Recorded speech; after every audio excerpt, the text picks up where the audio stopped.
Hello student, welcome to Equator Academy Dehradun. और हम इस वीडियो से शुरुआत करेंगे अपने biology syllabus for NDA and CDS exam, यानी कि सिलेबस ऑफ बायोलॉजी की।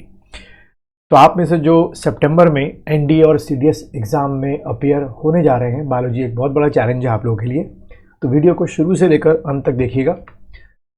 तो ये कुछ चैप्टर्स लिखे हैं, इसको आप लोग वीडियो को पॉज करके लिखिएगा।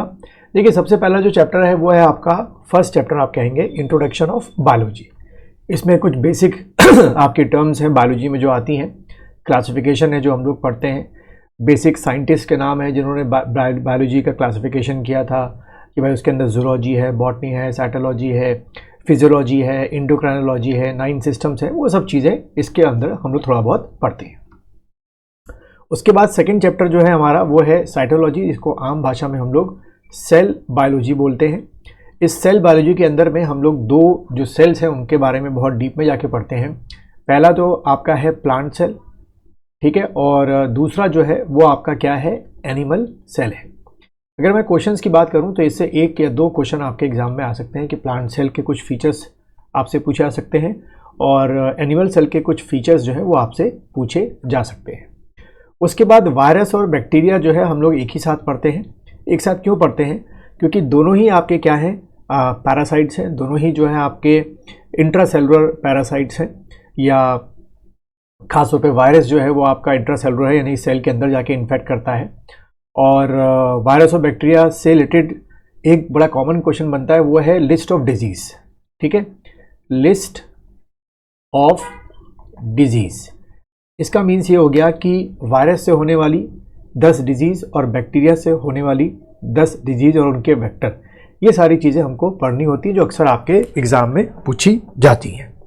उसके अगर हम बात करें, प्रोटिस्टा ग्रुप के बारे में पढ़ते हैं और प्लांटिया ग्रुप के बारे में पढ़ते हैं। ये इनिशियल आपका ग्रुप था, इसको हम लोग पढ़ेंगे।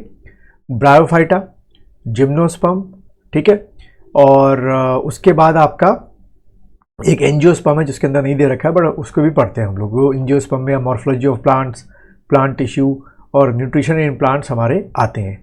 फिर हम लोग प्लांट डिजीज़ करते हैं, एक ना एक डिजीज़ आपके एग्ज़ाम में पूछ ली जाती है। उसके बाद इकोलॉजी और इकोसिस्टम, यानी कि इन्वायरमेंट भी यहीं पे ख़त्म हो जाता है। पोल्यूशन, जो कितने टाइप के पोल्यूशन है, वाटर पोल्यूशन है, एयर पोल्यूशन है, साउंड पोल्यूशन है। उसके बाद जो एनिमल टिश्यू होते हैं, बहुत सारे एनिमल आपके टाइप के टिश्यूज़ होते हैं, एपिथेलियल टिश्यू हो गई, कंबाइंड टिश्यू हो गए, वो सब चीज़ें पढ़ते हैं। न्यूट्रिशन इन एनिमल जो है वो हम लोग पढ़ते हैं। तो इसमें न्यूट्रिशन में हम लोग खास तौर पे किसके बारे में पढ़ते हैं? एक तो सबसे पहला कार्बोहाइड्रेट के बारे में पढ़ते हैं, आपके लिपिड्स के बारे में पढ़ते हैं, आपके फैट्स के बारे में पढ़ते हैं और आपके कोलेस्ट्रॉल के बारे में पढ़ते हैं। फिर जैसे मैंने बताया कि सिस्टम्स हमको करने होते हैं, तो डाइजेस्टिव सिस्टम से काफ़ी क्वेश्चन बनते हैं। इसमें पूरी एलिमेंट्री कैनाल हो गया, लिवर हो गया, उसके एंजाइम्स हो गए। उसके बाद रेस्पिरेटरी सिस्टम में हम लोग जो लंग्स हैं उनके जो बेसिक फीचर्स होते हैं वो कंप्लीट करते हैं।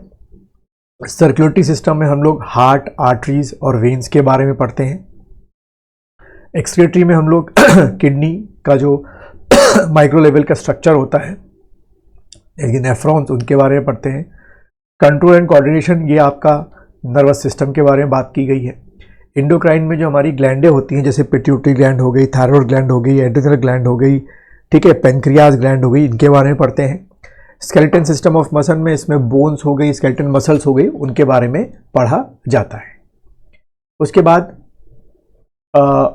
रिप्रोडक्शन सिस्टम जो है ह्यूमंस का, वो हम लोग को पढ़ना पड़ता है। रिपीट हो गया। हेरिडिटी एंड इवोल्यूशन आपका हो गया।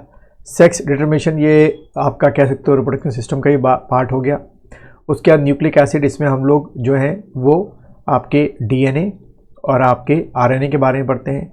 थ्योरी ऑफ एवोल्यूशन में ह्यूमन का एवोल्यूशन कैसे कैसे स्टेजेस से हुआ, हॉर्स का एवोल्यूशन किस किस स्टेजेस में हुआ, वहाँ से क्वेश्चन आ जाते हैं।